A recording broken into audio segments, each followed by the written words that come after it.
UP के हापुड़ जिले में लोगों ने केवल जल स्रोत ही नहीं होते हैं, बल्कि इनसे जीवन के रंग और भावनाएं भी जुड़ी होती हैं। पानी छोड़ा गया था, इस दौरान जो तस्वीरें आई वो वाकई भावुक करने वाली थी।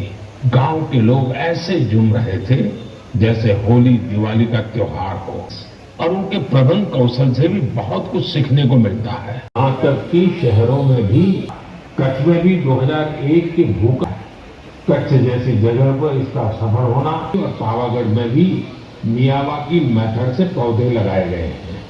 मुझे पता चला कि उद्यान तैयार किया जा रहा है। पिछले 4 साल में 60 से ज्यादा जंगलों पर, और पेरिस, ऑस्ट्रेलिया, मैंने जम्मू कश्मीर की खूब चर्चा, देश के महान भी पसंद किए। काम खत्म करिए। आज हम सबका बहुत बहुत सौभाग्य स्वागत करें।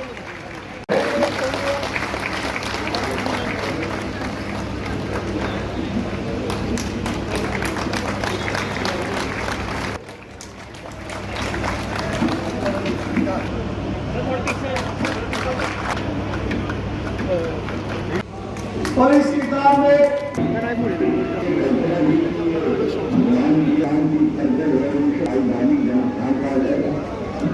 सरकार में हमारे मंत्री वो जो कार्य पार्टी की तरफ से, हमारे केंद्र सरकार की तरफ से किए गए हैं, उन कार्य को लेकर जनता के बीच में हम लोग लेके जाए। ऐसे कार्य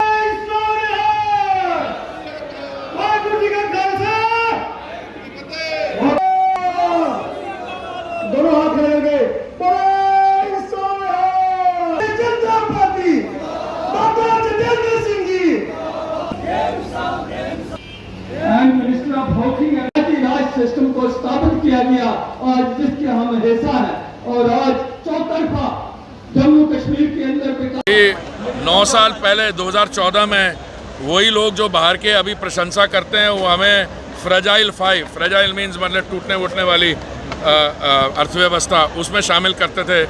और अब ये कहते हैं कि ये जो पिछला डेकेड हुआ दशक, वो इंडिया का डेकेड था, और अभी आने वाला जो है अगले 2 डेकेड्स की बात करते हैं। वो कहते हैं कि हमारी 47 करोड़ की 2047 तक 27 करोड़ की अर्थव्यवस्था होगी।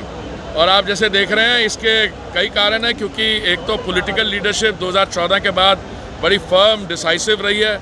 अभी भाई साहब एक बोल रहे थे 2014 से पहले जो पॉलिटिकल डिस्पेंसेशन थी उसको पॉलिसी इनएक्शन, पैरालिसिस की बात करते थे।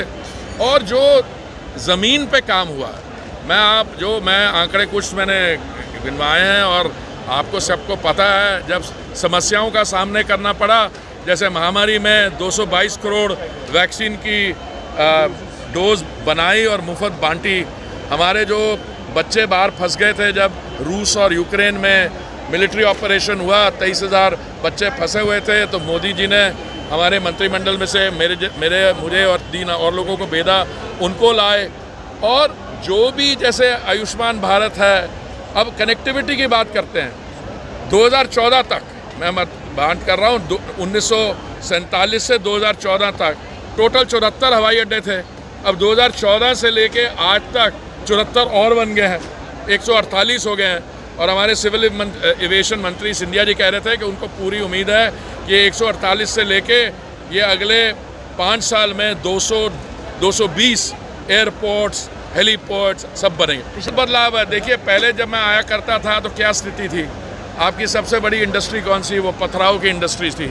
तो ऐसा है कि अभी जब लॉ एंड ऑर्डर ठीक हुआ, नेशनल सिक्योरिटी के मामले ठीक तरह से एड्रेस हुए हैं, और अब इन्वेस्टमेंट भी आ रहा है, और इन्वेस्टमेंट आ रहा है इसके बाद देखिए, अभी ज़मीन पे तो आप देख रहे हैं, अभी डॉक्टर साहब के कंस्टिट्यूंसी में जो काम हुआ है, बीच में मैं कभी कभी सुनता हूँ, देखिए कश्मीर में ज़्यादा काम हुआ, जम्मू में थोड़ा कम, और उधमपुर में जम्मू से कम। ये तो जब काम होगा तो बहुत अच्छा होगा। और कोई चीज़ें, छोटी सी चीज़ इधर उधर की, और किसी ने बड़ा बढ़िया बोला एक कार्यक्रम में, जिसमें अपने कार्यकर्ताओं के साथ मैं भाग ले रहा था, उन्हें कह रहे जो कमरे में सफाई हो अच्छी, तो कहीं थोड़ा सा भी कूड़ा पड़ा हो तो उस पर नज़र जाती है।